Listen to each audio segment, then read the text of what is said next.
राहुल गांधी इन दिनों भारत जोड़ो यात्रा कर रहे हैं। पार्टी की भारत जोड़ो यात्रा के 29वें दिन की शुरुआत मांड्या जिले के बेल्लार से हुई। इस दौरान इस यात्रा में कांग्रेस की अंतरिम अध्यक्ष सोनिया गांधी भी शामिल हुई।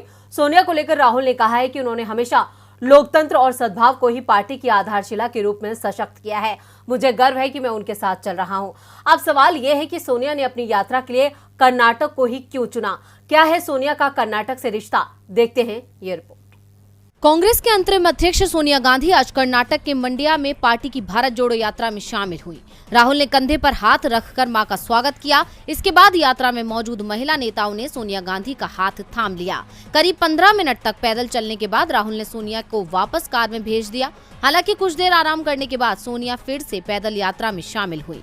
सोनिया 1 महीने पहले ही कोरोना से उबरी है।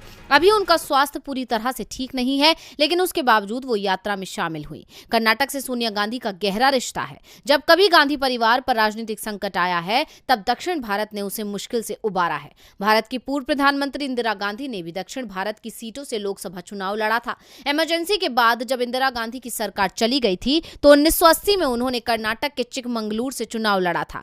इंदिरा गांधी ने आंध्र प्रदेश के मेंढक और यूपी के रायबरेली से नामांकन दाखिल किया था। हालांकि बाद में उन्होंने रायबरेली की सीट छोड़ दी थी।